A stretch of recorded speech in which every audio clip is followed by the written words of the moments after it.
Hey guys, what's going on? This is Darryl Addison at Torpedopot.com. Darryl Addison at Torpedopot.com.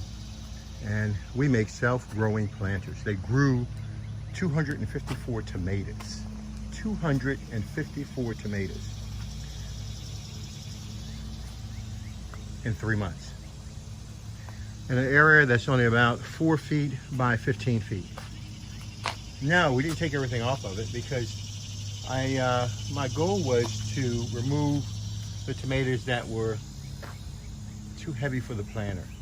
We have more tomatoes that are on the way, and I want to make room for them. We're averaging, I guess, about 25 tomatoes in each planter so far, but there's more to come, and I need to make room for more that's about to come. So the purpose of me taking these tomatoes off, all 254 of them, is to show you what you can do with your planters. Now, let's take a step back. These tomatoes are not ripe. For me personally, I love green tomatoes. I cook my green tomatoes and they taste delicious. I mean, I use them in my foods, and yesterday night I made some spaghetti with my tomatoes and it was delicious. As you can see, a couple of them are starting to mature and turn red, but reason why, some of these are small, some of these are really big, but yeah, some of them are very, very small. They're tiny. And when I took and started cutting, some of them fell off, and I was just like, oh my gosh, let me just take them to store them anyhow. So this is what's going on with your tomato planter. 254 tomatoes. Now, for you as an individual grower, you don't have to harvest the way I did. I harvested these planters because I'm growing professionally. I'm pushing these planters to be able to get the maximum amount of tomatoes from each one of these planters. And that's the reason why you see them growing the way you do. And that's why I have irregular sizes and everything else. If I left them on a tomato plant, they'll do just fine. But I chose not to. The weight was compromising the life of my tomato plant. And I don't like my tomato plant's life to be compromised. As you can see, we didn't take off everything. The goal was not to take off every tomato we see. The goal was to alleviate the weight by taking off a majority of the tomatoes. There was still more in there, and we've got to set them up. As you can see, a lot more. The weight has just thrown them to the ground, so there's still some tomatoes on them. So our goal is to have 50 tomato plants per planter. As you can see, I've numbered the planters. 1, 2, 3, 4, 5, 6, 7, 8, 9, 10. 10 being worst case scenario because it's growing in the shade. But let's see what they did. Let's see how they performed. Planter number 1, 29 tomatoes. Again, we didn't let them go to their full life expectancy, okay? That's not the goal of this video. The goal of this video is to show you how to push your tomato plants. Your environment is going to be totally different from my environment. So I don't want you to match them up and think they have to be the same. So planter number 1, which is right here, delivered how many tomatoes? A total of 29 tomatoes. Planter number 2, which is this right here, and you saw the little tomatoes that were on there, delivered 20 tomatoes. Planter number 3, which is this planter right here, delivered 21 tomatoes. Planter number 4, which is this planter right here, number 4, delivered 34 tomatoes. Planter number 5, which is the planter over here, delivered 28 tomatoes.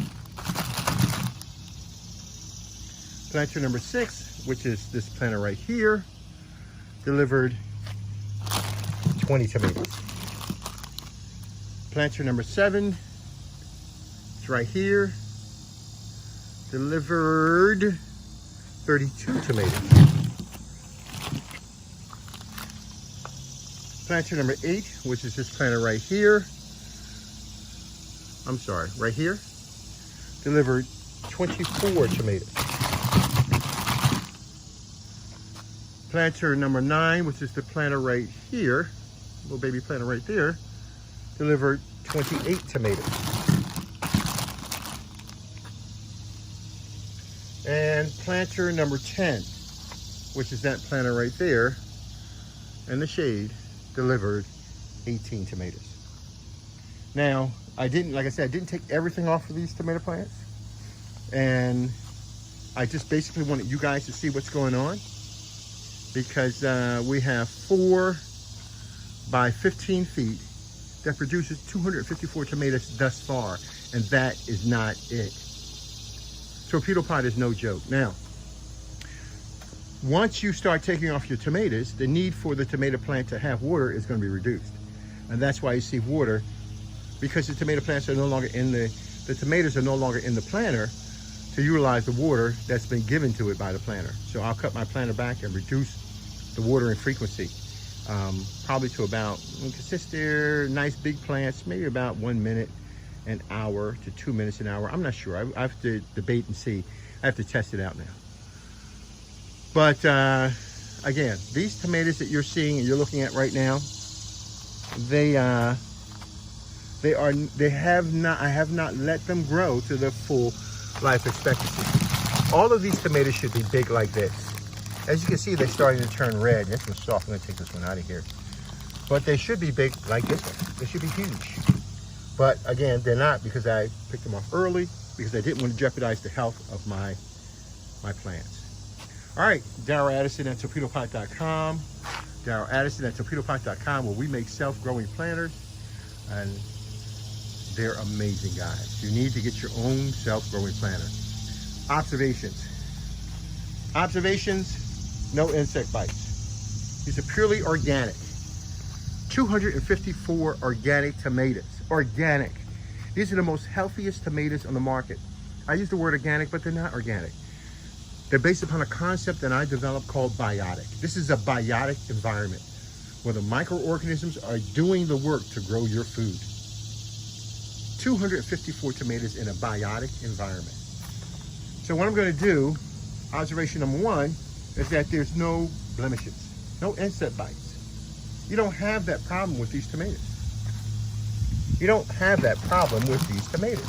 These are perfect tomatoes, grown organically. We grow more tomatoes organically than you can grow with fertilizers. I want you to let that sink in for a minute, okay? Let that sink in for a minute. We grow more tomatoes organically than you can grow with fertilizers. No blemishes. No bite marks. No death. None of that takes place. The tomato plant has its own natural defenses. What do I need fertilizers for to defend it and grow it for? It grows by itself. Remember now, you don't grow your food. Nobody can grow food. Nobody can grow you. Everything that has life grows and develops by itself. Its foundational principle based upon growth is not based upon what man can do. Man is a part of that growth. How can he control growth when it's already integrated into our overall living environment? We're supposed to grow. We're supposed to take off, and that's what we're doing. We're creating an environment so that tomato plants can take off. Now, this is just absolutely stunning. I've got to stand these back, the ones that are ground back up, but which were these right here. But they're absolutely stunning. They are absolutely stunning, and they will continue to grow as long as I allow them to create an environment for them to grow. Observation number 2, there's no death. You don't see any death in this Torpedopot. And this planter, you have 1, 2, 3, 4, 5, 6, 7, 8, 9, 10, 11, 12, I think 13, 14, 15, 16, I think maybe 16 planters, tomato plants inside of this one planter. And this is planter number 1, 2, 3, 4, 5, planter number 6. And planter number 6 produced over, right here, 20 tomatoes. So there's more to come. Do not underestimate the power of your Torpedopot. Observation number 3. The soil. The soil in your Torpedopot can be used indefinitely. I don't want you going thinking that you have to change the soil to make things grow. The soil is the engine of the planter. The minute you run out of this, you run out of life. Notice how this is dry at the top. We want it to be dry. We don't want any bacteria growing in our planter. but it's moist down below. Look at that. Isn't that beautiful soil? That soil is amazing, guys. That's amazing. And you know what's doing all that work? Your environment, your biotic environment is doing all that work. All right, I just wanted to show you these so you can have an idea of what's going on and what to expect for you and your, not only we're going to, remember now, we grew, in 10 planters, we grew, I would say 550, I think, pea pods. Now, just the beginning stages, and we haven't let it go throughout its full life cycle because we had to put peppers in those planters. And these planters right here, we're gonna let it go out their full life cycle. So automatically, in just a 4 by 11 foot area, we have 254 tomatoes. We wanna push this to 500 tomatoes. Help me push it. Tell me what I have to do to push this to 500 tomatoes. Our greatest challenge right now is going to be standing these plants up. I'm gonna ask you guys forgiveness. Right now, you don't see some of our new advancements in technology, but we have what is called a gate. And these gates support the tomatoes so that you won't have this falling over. They will actually, you lift the rail up and it will go all the way up in the air as far as 10 feet. So you can actually do what you want to do when it comes to the rail. So, Darryl Addison, Torpedopot.com. Darryl Addison, Torpedopot.com.